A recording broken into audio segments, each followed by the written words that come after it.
Hello friends, welcome to my channel. आइए आज के वीडियो में हम देखेंगे कि कॉर्पोरेट एक्शंस क्या होता है। तो बिना टाइम वेस्ट किए जल्दी से स्टार्ट करते हैं कॉर्पोरेट एक्शंस।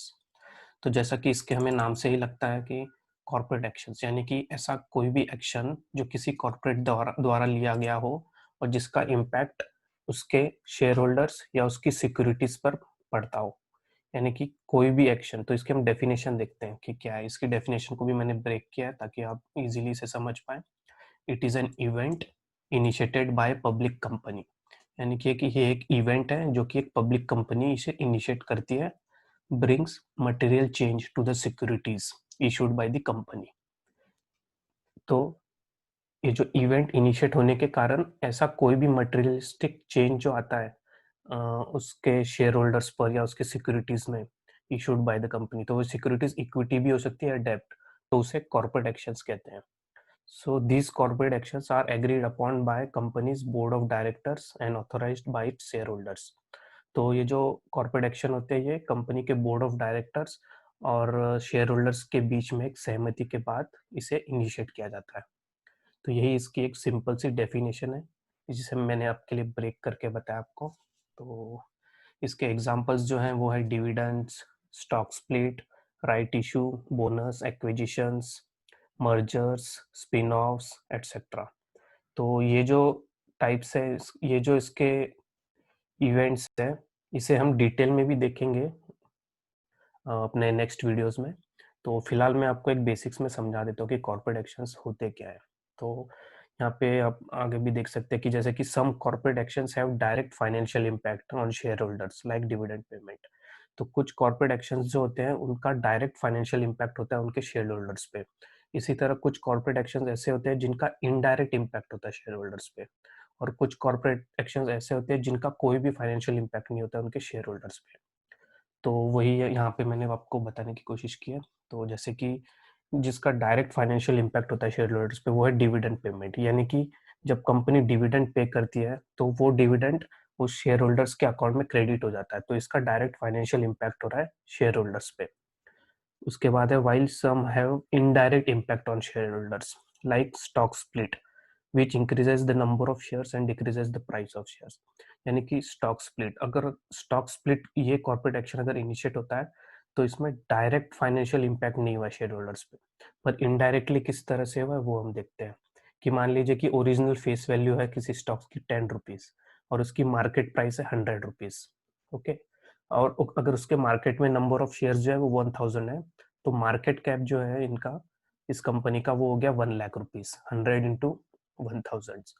लेकिन स्टॉक स्प्लिट के बाद क्या होगा, मान लीजिए स्टॉक स्प्लिट हुआ है 1:1 रेशो में, तो इसकी जो फेस वैल्यू है 10 रुपीज, वो 10 रुपीज से 5 रुपीज हो जाएगी, और जो नंबर ऑफ शेयर्स हैं वो 1000 से 2000 हो जाएंगे। ओके, लेकिन जो मार्केट प्राइस भी है वो भी डिक्रीज हो जाएगी, 100 से 50 हो जाएगी। यानी कि जो रेशो है उस रेशो में प्रोपोर्शन में मार्केट प्राइस और नंबर ऑफ शेयर को एडजस्ट किया जाएगा। तो अगर 1:1 का रेशियो रहता है तो यहाँ पे मार्केट प्राइस हो जाएगी 50 रुपीज और नंबर ऑफ शेयर्स हो जाएंगे 2000। तो आप देखेंगे कि 1 लाख, तो मार्केट कैप जो है उस पर कोई डायरेक्ट इम्पैक्ट नहीं है, वो मार्केट कैप 1 लाख का 1 लाख ही है, लेकिन जो नंबर ऑफ शेयर्स है जो शेयर होल्डर के पास वो इंक्रीज हो गए हैं। ओके, तो इससे भी हम और डिटेल में भी देखेंगे बाद में। तो उसके बाद है कुछ कॉर्पोरेट एक्शंस होते हैं, some corporate actions like name change of the organisation have no financial impact on share holders. तो अगर कंपनी का नाम चेंज हो जाता है XYZ से ABC लिमिटेड या ऐसा कुछ भी, तो उसका डायरेक्टली कोई फाइनेंशियल इम्पैक्ट नहीं होता है शेयर होल्डर्स पे। ओके, तो अब टाइप्स हम देखेंगे कि टाइप्स ऑफ कॉर्पोरेट एक्शंस क्या होते हैं। तो जनरली 3 टाइप्स के कॉर्पोरेट एक्शंस होते हैं: mandatory corporate actions, voluntary corporate actions and mandatory with choice corporate actions.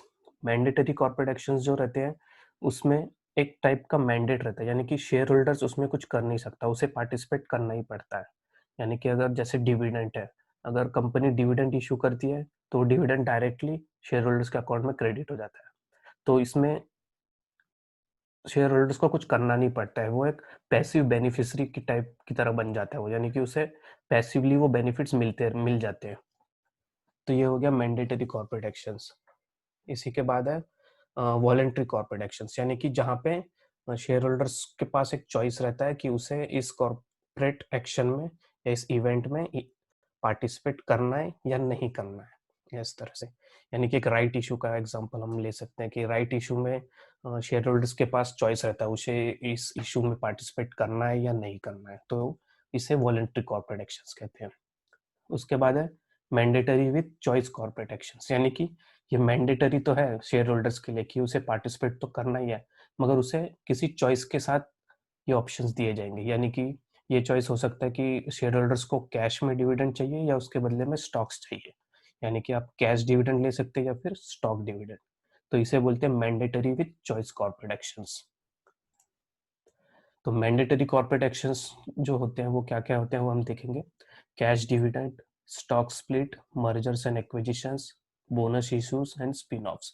सो ये इनमें से अगर कोई भी कॉर्पोरेट एक्शन इनिशिएट होता है तो इसमें शेयर होल्डर्स के पास कोई चॉइस नहीं है, उसे ये बेनिफिट्स अपने आप मिलेंगे, पैसिव पैसिव बेनिफिशरी हो जाता है इस मैंडेटरी कॉर्पोरेट एक्शंस में शेयर होल्डर। तो इस एक एक इवेंट को हम एक अलग से वीडियो में एकदम इन डेप्थ डिटेल में देखेंगे, क्योंकि ये वीडियो काफ़ी लंबा हो जाएगा अगर मैं इसके बारे में अगर डिटेल में इसी वीडियो में बनाऊँ तो नेक्स्ट वीडियो में मैं आपको हर एक कॉर्पोरेट एक्शन के बारे में पूरा डिटेल में बताऊंगा। सो नेक्स्ट जो है वॉलेंट्री कॉर्पोरेट एक्शंस। तो जो मैं आपको बता रहा था कि यहाँ पे शेयर होल्डर्स के पास एक चॉइस है कि उसे इसमें पार्टिसिपेट करना है या नहीं करना है, तो वो होते हैं right issue, buyback offer, tender offer. इसे भी हम डिटेल में देखेंगे नेक्स्ट वीडियो में। उसके बाद है mandatory with choice corporate actions. तो यहाँ पे जो है, यहाँ पे शेयर होल्डर के पास एक चॉइस होता है कि उसे कौन सा ऑप्शन सेलेक्ट करना है, लेकिन मैंडेटरी तो है उसे इस इवेंट में पार्टिसिपेट तो करना ही है। तो ये है कैश और स्टॉक डिविडेंड, इस टाइप से। तो आगे आने वाली वीडियो में हम इन पूरे कॉर्पोरेट एक्शंस को एकदम इन डेप्थ डिटेल में देखेंगे। इस चैनल को सब्सक्राइब कीजिए और बने रहिए मेरे पास ऐसे ही नॉलेजेबल वीडियोस के लिए। Thank you.